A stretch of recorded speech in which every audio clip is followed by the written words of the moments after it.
खबर अमेरिका से है, जहां ईरान के मसले पर रिपब्लिकन और डेमोक्रेट नेताओं के बीच मतभेद बढ़ते जा रहे हैं। दरअसल सीनेट मेजॉरिटी लीडर जॉन थ्यून राष्ट्रपति ट्रंप की नीति का समर्थन कर रहे हैं, तो वहीं हाउस डेमोक्रेट्स ने किसी भी मिलिट्री एक्शन को सीमित करने वाले प्रस्ताव पर मतदान कराने की तैयारी शुरू कर दी। आपको बता दें कि जॉन थ्यून का कहना है कि राष्ट्रपति सुरक्षित सड़कों, अमेरिकी लोगों की जेब में अधिक पैसे और आगे बढ़ने के नए अवसरों के लिए प्रतिबद्ध हैं। विदेश नीति पर थ्यून ने स्पष्ट किया, राष्ट्रपति हमें उस क्षेत्र और देश में अमेरिका के महत्वपूर्ण राष्ट्रीय सुरक्षा हितों की रक्षा के लिए तैयार कर रहे हैं। हम परमाणु हथियारों से लैस ईरान को बर्दाश्त नहीं कर सकते हैं। ट्रंप ने यह बात कल रात अपने भाषण में कही। मुझे लगता है कि अमेरिकी जनता का बहुत बहुमत इस बात से सहमत है।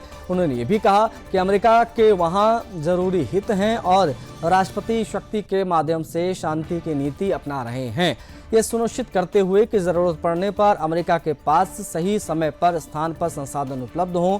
उन्होंने यह भी उम्मीद जताई है कि इसकी आवश्यकता नहीं पड़ेगी और अगर ईरान वार्ता की मेज पर आता है तो संभव है कि कोई समझौता भी हो सके। इस बीच हाउस में डेमोक्रेट नेताओं ने घोषणा की कि जब कांग्रेस अगले सप्ताह फिर से बैठक करेगी तो वे द्विदलीय खतरा मासी ईरान वॉर पावर्स प्रस्ताव पर पूर्ण सदन में मतदान कराएंगे। संयुक्त बयान में डेमोक्रेट नेताओं ने कहा कि जैसे ही कांग्रेस बैठक करेगी, हम प्रतिनिधि सभा में द्विदलीय खन्ना मैसी वॉर प्रस्ताव पर मतदान कराएंगे। वहीं डेमोक्रेट नेताओं का कहना है कि कांग्रेस ने परामर्श और अनुमति के बिना किसी भी सैन्य कार्रवाई का समर्थन असंवैधानिक होगा।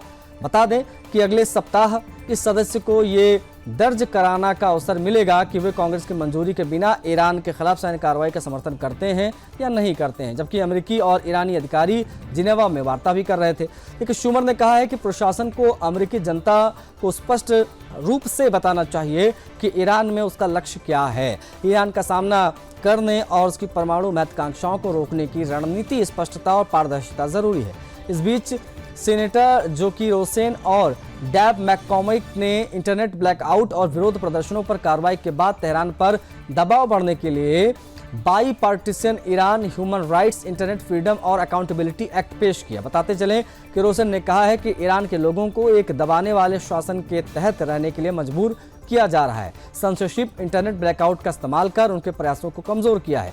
ईरान का भविष्य उसके लोगों को बनाना चाहिए जो अपने अधिकारों और जानकारी तक मुफ्त पहुंच के हकदार हैं। वहीं दूसरी ओर मैककॉर्मिक ने कहा है कि कानून आर्थिक, सैन्य और नैतिक रूप से दिवालिया शासन के खिलाफ ईरानी लोगों के साथ खड़े रहने की अमेरिका की कोशिशों पर आधारित है।